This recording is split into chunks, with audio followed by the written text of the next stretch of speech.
Hey, what's cracking? How you doing today? I hope this video finds you doing well. Hope everything is going your way. I hope today that you've decided to pick up your blessings and throw down your curses. That you've chose to focus on the things that are going right in your life and the people that you love and the people that love you and the things you have, and not to compare yourself with people who have more than you, because that's no way to live, and it does not lead to happiness. If this is the first time you've clicked on a video, my name is Ricky Dye, and I went to prison when I was 15 years old. I was there for over 20 years. All of the roughest places, none of the easy places.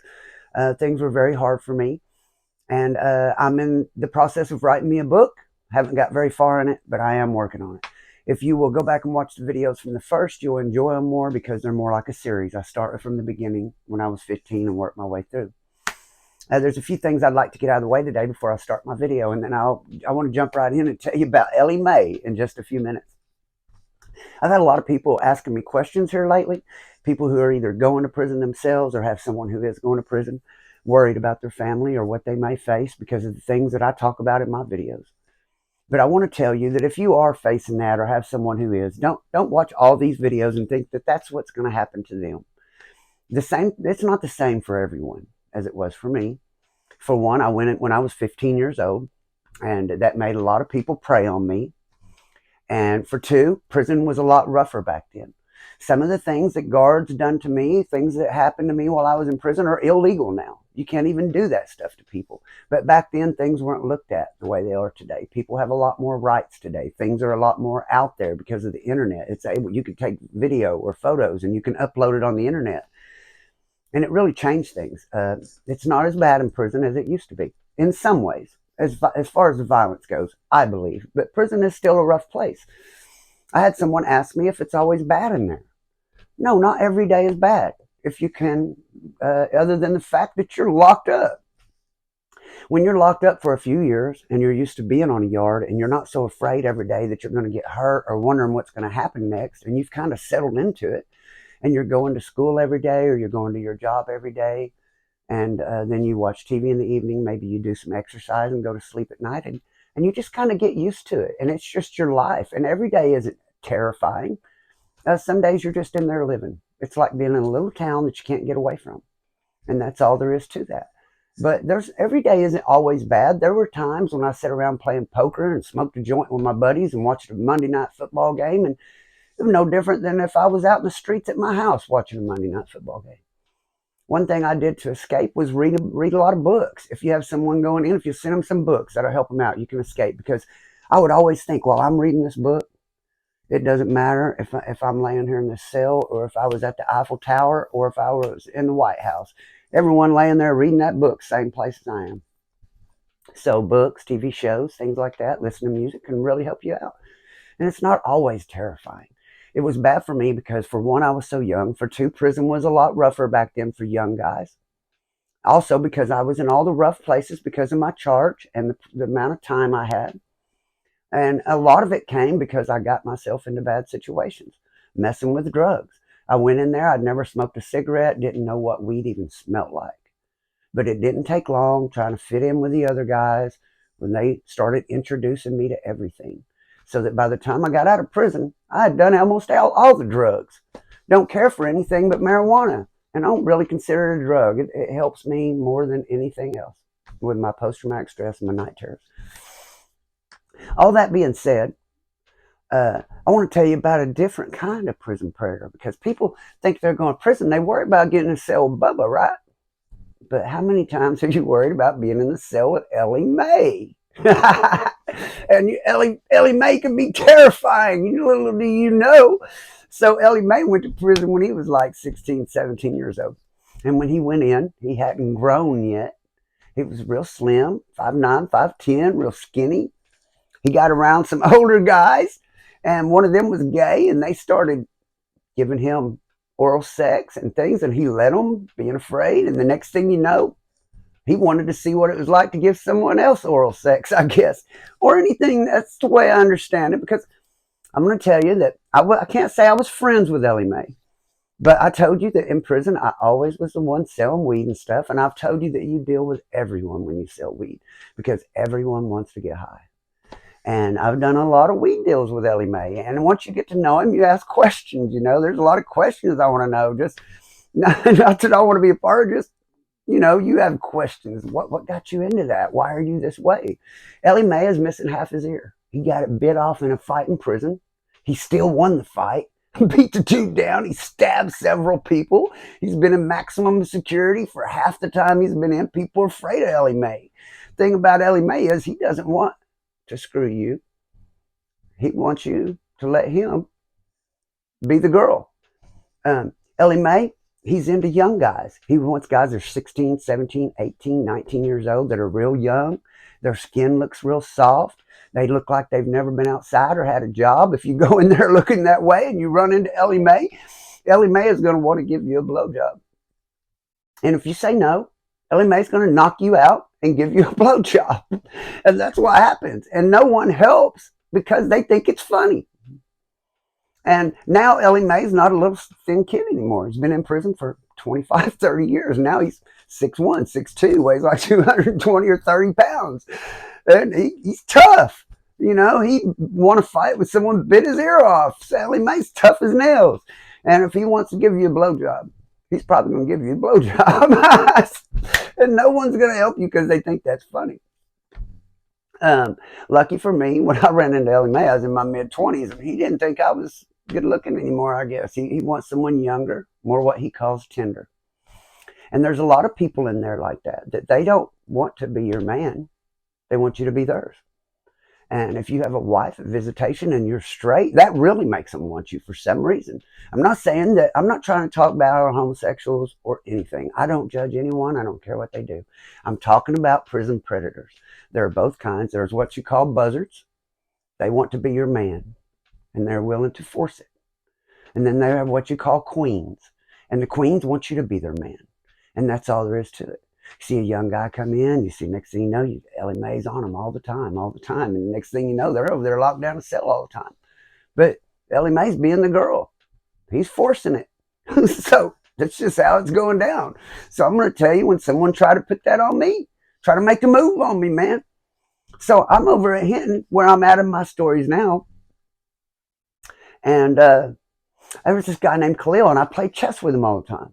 Good friend of mine. Well, I can't say he's a good friend of mine, but I thought we were friends till this happened. We live in the same day room.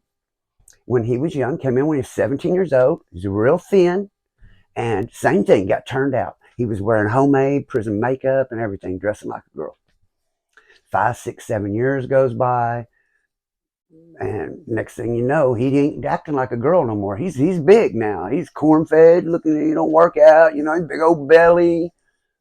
This pretty big corn-fed guy, bigger than me by, 50, 60 pounds. And he wants someone to be his man. I knew that about him. He had a guy in the cell with him, a little white guy. He's a black guy. Had a little white guy in the cell with him, and that's the thing that they're doing, He's the one that does all the protecting. He's the lion out on the yard. But when they go in the cell, he's the girl.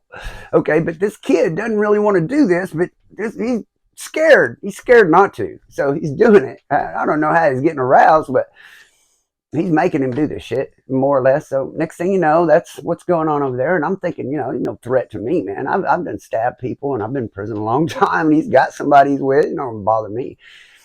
And there's a guy comes on the yard. It's a friend of his named Big Jack. Big Jack is blood. Big Jack calls shots everywhere he goes with the bloods. Him and another guy in McAllister, years and years back, killed an Indian. Big Jack and this other guy killed an Indian in McAllister. And they went on death row and H block for a while, which is under prison, as far down as they can put you underneath prison is H block in McAllister. That's the most secure lockup there is in Oklahoma, maybe in the United States. And he's done time there. Big Jack did, for killing that guy. Now he's come to the yard, and all the bloods, everywhere you go, you'll see 5, 10 guys around him all the time, other bloods, younger bloods and stuff. They go where, and he can tell them to go beat people out or stab someone, and they'll do it, whatever Jack tells them to. And one day, me and Khalil were sitting out there playing chess, like we did all the time. And he's saying something about Big Jack and him being friends, and I made the statement that Yeah, man, no, you wouldn't want to get into the Big Jack because shit, he's got all those little brothers underneath him, man. He's going to get you mashed out. You wouldn't even have to worry about him. They're going to get you for him. I said that not thinking nothing about it while we were playing a game of chess. But Khalil went back to his cell and he got to thinking about that, I guess. Because he goes and sets it up with Big Jack to use Big Jack to try to scare me to be with him. Okay? So I'm sitting in the day room watching TV, and Khalil comes and gets me and says, hey, man, Big Jack wants to holler at you at the fence. Big Jack wants to holler at me. I've never spoke to Big Jack in my life, so why would he want to holler at me? I knew of Big Jack because I had been on another yard with him over at Lexington and a few years back. So I go out to the fence, see what he wants. I'm thinking maybe he wants some weed or something. Wants to know if I know where any weed's at or something. I've never talked to him. So I go out there, and when you can go out to the fence on your yard, and he lived on C unit, but there's a fence between the two yards. So I could be on A unit yard, and he was on C unit yard, and we could talk through a chain link fence. And Khalil walks out there with me. Big Jack's standing there waiting. There's a couple other blood step just a few feet down on the fence down there on their side. Goes out there and he says, Khalil starts talking. And he says, hey, man, Big Jack says he knew you over at Lexington. I said, yeah, he knew me at Lexington. I said, man, he's saying, hey, man, all this is just between us, and it can stay between us. What are you talking about? He said, Big Jack says you weren't the same over there. What do you mean? What are you talking about? Well, he says over there you weren't a man. You weren't a man. I said, he said, what? I'm standing up there. I said, you said what? And he said, man, you know what's in my pocket right now? And I looked over at him. He's on the other side of the fence. I looked down at him. There's a real sharp point in his pocket. I said, I don't care what's in your pocket. He said, if I come down there, you're going to be worried about what's in my pocket. We'll come down there at movement time. And I said, I don't give a shit what you do, pal. Look what I got. And I raised my shirt up, and I had a knife. Because at the time, I was in a big jam, which I'll get to in some future videos. And I was at the point at the time where I felt like I would rather be caught with a knife than without it. That's how much pressure was on me at the time. And I'm going to get to it in the next few videos. But at the time, and I raised my shirt up, and I said, I don't care what's in your pocket. Look what's on me. And I said, matter of fact, you ain't got to worry about coming to my cell. I'll be down there at the next movement. And I turned around and walked off from the fence. And I am tripping. Because I know if I get into it with these guys, he's going to get me mashed, man. There's no way I can win this deal if I give them time to get together. It's too many. I'm by myself. I got friends, but I'm not going to go try to get a war going between the Bloods and my friends. What kind of shit is that? So I decided, man, I'm fixing to go in there and get my magazines on. As soon as they call me, I'm going up that hall and I'm getting Big Jack right now. He's basically saying basically calling me a punk, saying I was a bitch somewhere else. Someone else was my man. So here comes Khalil. Hey, man, you need to calm down. Hey, man, you need to calm down. There was a mistake made. There's a mistake made. What do you mean mistake made? There was another dude over there named Rick. It's not you. He said when you walked off from the fence, he didn't think you was the same guy. So we go back out to the fence, and Big Jack says, hey, man, you're not the same Rick I thought. It was another little blonde-headed guy over named Rick that was with this homosexual named Denise. That's what I was talking about. You're not the same guy, man. I apologize. So let it go. So without thanking God, I didn't get into that. But what was going on was Khalil was more like making it like Jack knows this about me. But he won't tell no one as long as I get with Khalil. He didn't just want to do me. He wanted us to do each other. Or me to do him. Because that's the way shit is in prison. And so the number one thing I would tell you is do not go there and don't end up in there. And if you do go there, people don't just come to you out of nowhere and try you or run games on you. They talk to you first. See what's going on with you. Get a feeling for what you do.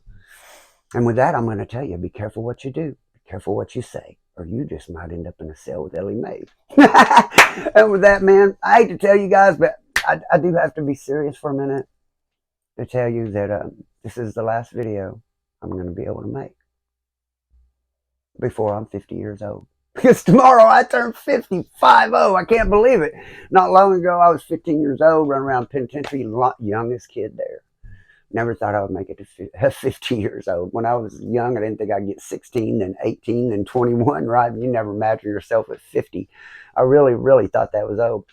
But I can still do everything I've ever been able to do. I'm very blessed. The Lord blessed me with that. Now I think about 75 might be old, but definitely not 50. You know what I'm saying?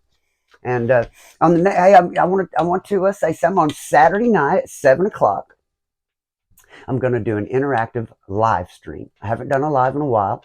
I'm going to do a live at my kitchen table, and we're going to make chicken, or if you'd rather, tuna penitentiary casserole. What you're going to need is, if you'd like to make one with me, you're going to need a can of chunk tuna or a can of chunk tuna or a can of chunk chicken, whichever you prefer. You're going to need a box of macaroni and cheese, some mayonnaise, some hot sauce or picante sauce, whichever you prefer. And then if you like spicy things, you need a bag of flaming hot Cheetos. If you don't want spicy, use regular Cheetos. So you need mac and cheese, mayonnaise, hot sauce or picante sauce. If you like mild, you better get that. And then you're going to use some flaming hot Cheetos or regular Cheetos for the topping. I'm going to set the camera up at my kitchen table, and we're going to do a spread together. So I hope that Sunday evening you'll have your ingredients and be with me on the spread. I'll make sure I list the ingredients again in the description so you don't have to go back and look for them. Saturday night at 7, me and you doing a spread. And with that, shout out to the riders and the dyers who ride till the wheels fall off, and the dyers who keep riding even when they do, baby. Thank you guys for hitting that join button. And as always, thank all of you for subscribing. If you're new to the channel, thank you. If you need anything from me, feel free to reach out on Facebook and Messenger. I always answer Messenger. Try to always answer the comments. Get in them comments, give me a thumbs up, hit the subscribe button if you haven't. Really appreciate it. May God bless, keep and protect you and yours until the next video. Peace out.